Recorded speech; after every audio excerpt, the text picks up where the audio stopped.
¿Cuánto tiempo llevas ya, Oscar, haciendo este programa? Este programa lleva, uy hermano, más de 4 años. Más de 4 años, solo hicimos 100, no vamos a hacer 100. ¿Cómo te ha ido con este juego, Edwin? Hombre, desde cuando lo jugaba me iba bien y me gustaba mucho este juego, sobre todo por el tema de estrategia. Debo admitir que hace rato no lo juego. Okay. Bueno, hoy vamos a jugarlo de una manera distinta. ¿Qué color te llama la atención, sea por el juego o por la vida misma? Me voy con este negro ya que estoy acá del lado.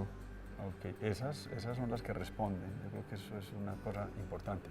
Te invito a que tomes una de esas fichas. Voy a quedar con esta. Con el caballo. Del caballo. Yo por respeto, siempre que toman el caballo, tomo el otro caballo. Bienvenido Bueno, a cabalgar aquí en tablas, maestro Edwin Monsalve.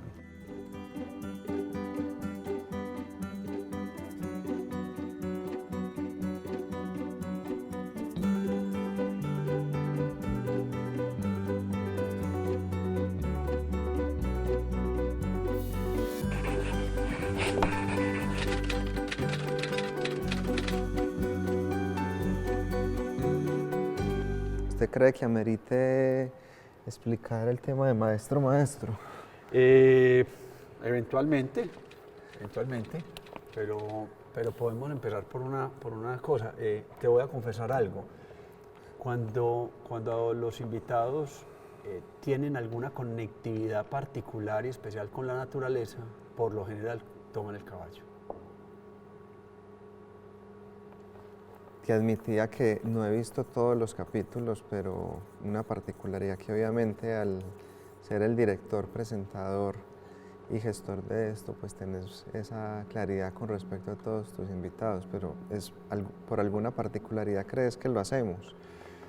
Ya que me vi ahí metido en él. Yo tengo la sensación de que hay un ánimos que está por fuera de la razón, que es una pulsión por la naturaleza, en personas que han amado la naturaleza y que trabajan alrededor. Ese es un punto de partida y me gustaría ponerle espacio y tiempo a este inicio de conversación con esta imagen que vamos a ver aquí. Ahí dice Mar del Norte, Mar del Sur. Esta realmente es una carta muy temprana, pero ya avanzada la cartografía, el arte de la cartografía y muy auscultado el territorio amerindio en lo que se llamó las tierras del Virreinato de la Nueva Granada, de la expedición botánica de José Celestino Mutis. ¿Qué te evoca esa imagen a vos? Pues precisamente eso, Oscar. Yo creo que me remonta a esos inicios de mi carrera como artista. Puntualmente, pues ese inicio es justo en esta misma institución, Universidad de Antioquia. Y yo creo que en esas derivas que entre los proyectos académicos uno desarrolla, pues uno siempre identifica cuándo empezó de alguna manera algo mucho más serio. Y yo creo que ese mapa y José Celestino Mutis marca como ese proyecto ya muy comprometido profesional en mi carrera. Y obviamente el mapa es casi que para mí se vuelve como un ícono de referencia a esas formas de entender el territorio que se hicieron necesarias para mí en ese momento para iniciar la carrera. Okay. Antes de estudiar artes, estabas por allá en el mundo de la salud, estabas haciendo una expedición, si se quiere, por la corporeidad, por otras cosas, pero desde siempre en nuestras conversaciones sale a flote tu pasión por la cultura y las artes en general, pero sobre todo por la conexión de las artes y la ciencia. ¿Algo tiene que ver eso con tu papá? Contanos un poquito de eso. Sí, pues esa es una anécdota que a mi parecer es bien significativa. Yo toda la vida quise ser médico, creí que iba a ser médico. Como decías, Oscar, estudié muy en esa línea unos semestres hasta que llegué a artes. Y cuando llego a artes un poco lo hago con la intención como de tener un tiempo de transición para continuar medicina, pero ahí me quedo. Ahora el lío, y ahí es donde entra mi papá, es el asunto de cómo decirles que finalmente no voy a ser médico, sino que me gustó estudiar artes. Y hay una relación bien bonita con mi papá, que siempre ha sido un hombre muy tranquilo, muy lector, muy observador. Casi que esa relación se da desde la infancia, de cómo él me enseña a observar. Veo que por acá hiciste un dibujo, porque particularmente disfruto con él mucho ver el firmamento. Claro. Pero también hay otra anécdota bien particular que me hace más fácil decirles a ellos sobre esta decisión, y es que cuando les voy a decir, mi papá para ese momento trabajaba en una galería, y pues él era el vigilante en esa galería, y pues de alguna forma él se daba cuenta de los eventos que se hacían allí, particularmente de las subastas. Allí vendí mi primera obra. Y yo creo que En cuando... esa misma galería donde Sí, trabajó, labora tu papá. Qué sí, y maravilla. fue mi primer parcial de pintura además. Lo hice acá y se vendió allá.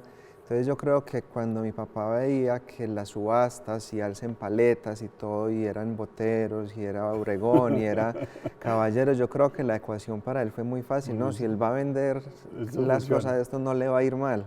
Entonces nunca tuve ninguna objeción. Es una interpretación que yo me hago, Claro. él nunca me lo No dijo, pero realmente ni mi mamá ni mi papá pusieron en pusieron duda. alguna Claro, resistencia, claro. Esta, cualquier decisión. esta es una serie muy bella y la traje precisamente para empezar a hablar y meternos en la dinámica ya de construcción de tu poética y tu trabajo, porque creo que hace esa conexión directa que hicieron los griegos en su momento y que ha hecho la humanidad, y es cómo la naturaleza nos reta a hacer cosas a través de la mímesis. Esta es una serie que se llama Metamorfosis, y hay un ejercicio muy copioso, es decir, de mucha voluntad para llegar a construir una sensación de lo real, ¿cierto? Que es un poco la mímesis. Esa primera pieza que vendiste todavía no había aparecido esto, me imagino. No, esto... Me imagino que era un soldadito de plomo o algo así. No, era de hecho un ejercicio de pintura que era basado en la obra de Magritte, de construir formas a partir de texturas que son inverosímiles a ellas, y en este caso era un violonchelo con una textura de un hierro oxidado. Wow. Esa era la pieza. De eso se trataba de eso. O sea que ya el reto con los materiales, como el estudio de la forma y sobre todo de la constitución misma de esa materia, ya estaba ahí, era como un punto que siempre ha sido una constante. Sí, pues de hecho, enunciándolo así como lo dices, pues claro, me debo remontar a ese ejercicio. Quizás en ese momento no había esa conciencia, pero definitivamente siempre pasa cosas en las que nos conectamos con eso. Maravilloso. Y definitivamente esa idea de entender la forma, pero también entender la materialidad, puede marcar un antecedente en esa pieza específicamente.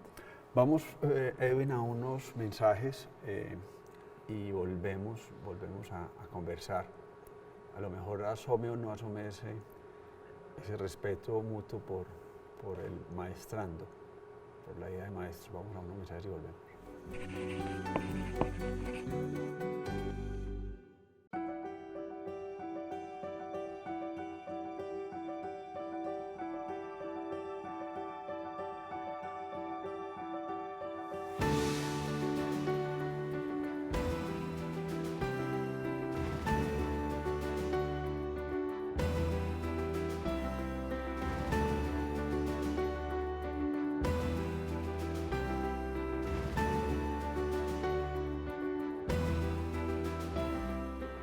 Maestro, este es un video que usted nos ha regalado, muchas gracias, pues, y muy gentilmente para enseñar parte de su obra. Vemos aquí una serie de trabajos, todo lo que estamos viendo, exceptuando los muebles, debo aclararlo, propios de esta construcción tan bella.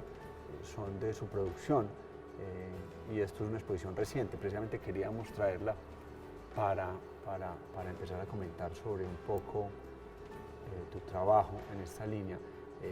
Hablarnos de esta exposición en particular. Esta es una exposición que se da en el 2021 en la Casa de Colombia en España o en la Embajada. Cuéntanos un poco del nombre y el desarrollo de esta exposición. ¿Cómo llegaste allá? Bueno, esta exposición la nombro también como, yo los nombres a las exposiciones, o más que exposiciones, proyectos, los doy para reunir como etapas de proyectos, ¿cierto? Entonces, en este caso, también el nombre o el título de la exposición obedece a derivas del paisaje, porque siento que hay una conclusión de procesos en todo lo que he desarrollado hasta ahora, porque también otros procesos que están paralelos ya me están llevando a otros lugares.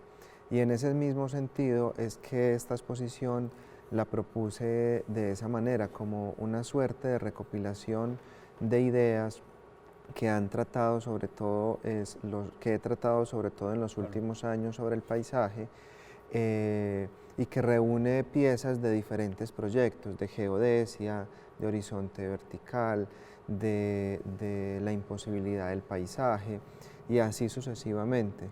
Entonces, como que los reúno de esta manera, me invitan de la embajada dentro del marco de Arco de la Feria de Arte Contemporáneo en España, en Madrid, sí, a desarrollar esta exposición, y todas las piezas que hay acá, exceptuando la de los parlamentos, que sí es una pieza que hice, digamos, mucho más reciente, son como diálogos que quiero establecer entre diferentes proyectos previos.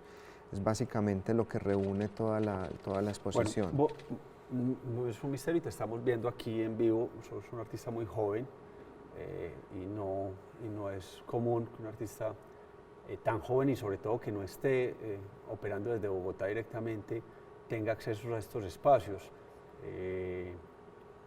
Aquí estamos viendo como tú lo dices, una conexión entre distintos momentos productivos tuyos que obedece a estos derivos del paisaje. Si nos adentramos en esas temáticas y vemos la producción y la producción creativa tuya, yo siempre tengo la idea de que estás hablando de los elementales, es decir, de cosas que nos hacen posible la existencia, de la materialidad, de los elementos, de la forma como nos relacionamos con el paisaje, pero sobre todo con los recursos naturales. Vemos imágenes que tienen que ver directamente con el oro, el petróleo. Había una caneca con petróleo, una caneca pues con la alusión a petróleo. Toda esta información la vas tejiendo evidentemente desde ese origen de preocupación en la academia, pero hoy por hoy está abierto y tiene múltiples alternativas, sobre todo de una cosa que yo te he escuchado, y es que no querés en ningún momento condicionar la mirada haciendo un llamado artivista o simplemente de señalamiento de la humanidad. ¿Cómo manejar eso, sobre todo en un espectro ya de tal nivel como es el nivel internacional en el tiempo de arte? Pues Oscar, sí, primero a sentir a todo lo que acabas de comentar, evidentemente en todos mis procesos, y de ahí la importancia de este último proyecto en torno a ese concepto o palabra de la deriva, porque creo que desde el inicio se ha dado así, es decir, es de entender esa elementalidad, sobre todo de la materialidad, lo que me ofrece, entender esa poética, interrogar esa materialidad y permitirme que a partir de eso es que se vayan desarrollando los proyectos. Entonces, de alguna forma, cada proyecto que he desarrollado, hasta ahora he desarrollado 18 proyectos. ¿En cuánto? Estamos hablando de un periodo de 18 proyectos. Cada proyecto se toma entre dos digamos años, un año y medio. Hay veces, hay proyectos que se toman mucho más, pero he estado, pues paralelamente voy desarrollando otros. Hay, por ejemplo, uno que lo inicié justo después del proyecto de Expedición Extinción y todavía no lo he logrado concretar. Pero en promedio sí, el promedio de desarrollo es entre 2 y 3 años que me demoro como pensando y desarrollando cada proyecto. Entonces, para concretar y con respecto a la pregunta que hacías, yo mismo no me planteé desde el principio hacia dónde iba el proyecto, sino que cada elemento que en la investigación encuentro, de repente, como esto que estás haciendo en el tablero, aparece y lo dejo escrito en alguna parte y luego uno ve cómo se empiezan a conectar ellos solos, ¿cierto? Y eso es, dependiendo de la cantidad de conexiones, es que va derivando en el proyecto actual, pues, de cada momento. Aquí vemos esta pieza a la que hacía alusión. Sí, precisamente, y con relación a todo este tema con respecto a la minería, la explotación, el petróleo, el oro, yo creo que si hay un momento que divide en mi proceso hasta ahora, y es cuando llevo enunciando mucho el paisaje, pero todavía no tengo una posición más definida con respecto a qué papel como artista estoy cumpliendo frente a esa mirada.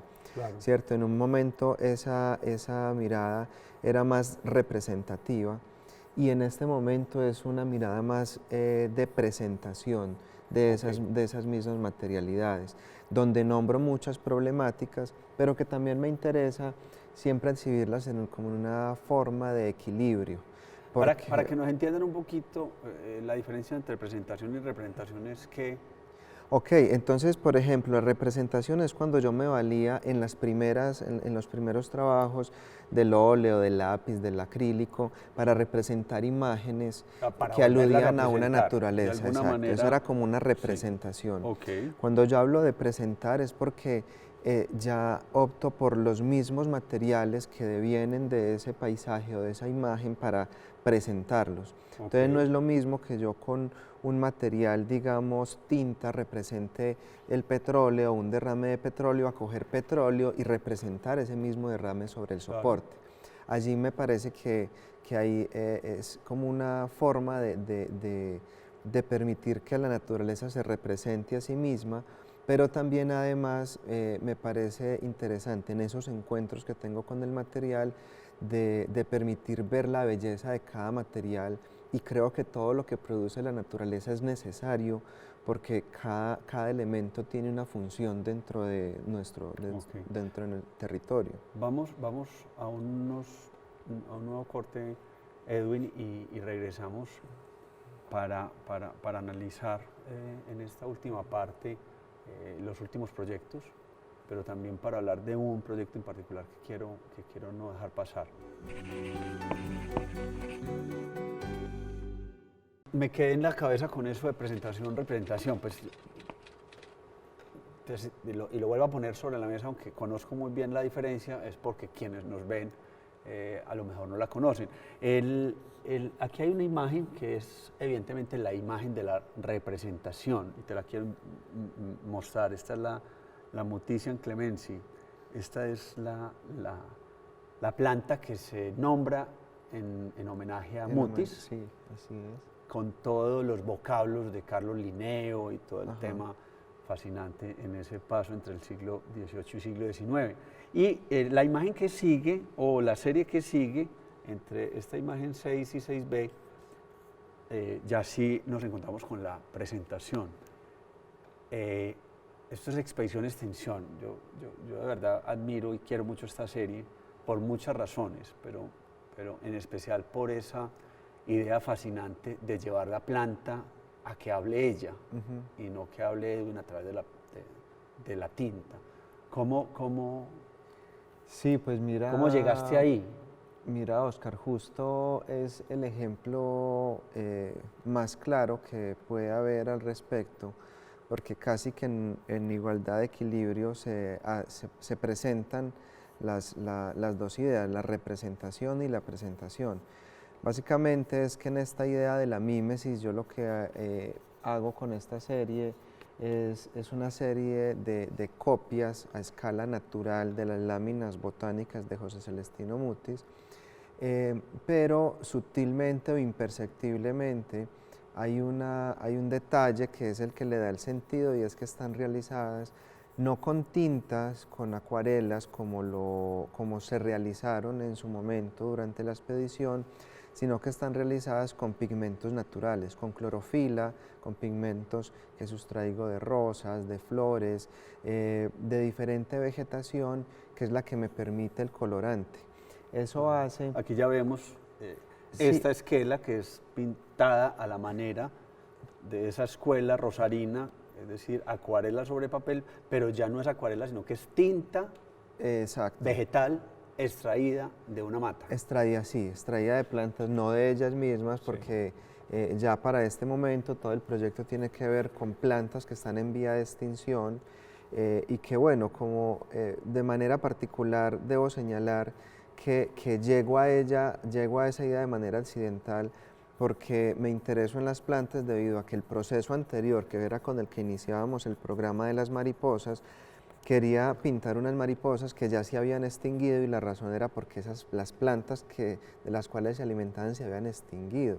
Por esa casualidad es que llego a estas plantas. Entonces, en ese sentido las represento, pero en el tiempo también se vuelven sensibles o susceptibles a la luz principalmente. Y también allí hay una paradoja, ¿cierto?, de cómo la luz es la que posibilita la fotosíntesis para que la planta pueda vivir, pero también en este caso, Claro. y debido a todas las condiciones ambientales, pues es la que está causando también la extinción, pero en este caso de esa presentación derivada de la representación de la planta. Es fascinante la formulación, es decir, el que tiene ya ese dibujo, el que en algún momento tuvo la fortuna de comprarte un dibujo de esos, si lo está disfrutando lo está perdiendo, Sí, de alguna manera, porque la luz que lo afecta lo va a hacer desaparecer. Vamos a hablar de este último proyecto y nos va a quedar mucha tela para cortar, después seguiremos conversando seguramente, Edwin, y te quiero agradecer de antemano haber venido en Tablas. Este proyecto está precisamente en el Salón Mutis 2020, un salón que tuvo que esperar más de un año para ser presentado en sociedad por el tema de la pandemia, y aquí nos traes si se quiere, un último pico de ese iceberg de derivas del paisaje en este proyecto, que es muy minimal, pero quizá por esa misma condición es sumamente abierto a la interpretación. Háblanos un poquito de este trabajo. Sí, pues es como lo dices, yo creo que es como el comentario, creería final hasta ahora, de todo este tema del paisaje, porque además también en medio de lo minimal e incluso lo estético, habla de una condición muy de tragedia, ¿cierto? Y es a todo lo que nos vemos enfrentados de la desaparición del paisaje a partir de la explotación de los recursos naturales. Entonces, para explicarlo rápidamente, esta es una topografía que se realiza a partir de gestos muy elementales como arrugar un papel y abrirlo para que nos remita una topografía, pero lo que hay sobre ella es mercurio, parecen como lagos. ríos, sobre todo lagos, lagunas de mercurio, y es un poco los rastros que también hoy en día se empieza a evidenciar cuando se secan todas estas cuencas hidrológicas en todo el territorio en general de Colombia, ¿cierto? Al final hay un producto que es el que se explota, general, ¿no? buscando una belleza, sustrayendo esa belleza, pero una vez se sustrae queda la desolación por completo. Y eso es lo que pasa en esta pieza, que es una pieza que es mercurio, el mercurio se evapora, entonces al final no queda nada tampoco de eso. Yo creo que empezamos como terminamos, o más bien terminamos como empezamos, con un mapa de extrema belleza y extrema riqueza, que fue ese mapa de la Real Expedición Botánica, y aquí estamos con otro mapa, con esa cartografía, con ese mercurio allí. Y además completamente movido, o sea, así como era de irreal el primer mapa, Sí. el último también, También. debido a Yo creo todo. que hace una conexión muy bella. Yo te quiero agradecer, Edwin, por tu compañía, pero sobre todo por lo que haces. Se nos quedan en el tintero muchas cosas, proyectos de trabajo colaborativo, de docencia, y en función de eso va mi agradecimiento y mi felicitación. Gracias por venir a jugar aquí a Entablas este juego que, como es su nombre, pues realmente nadie gana.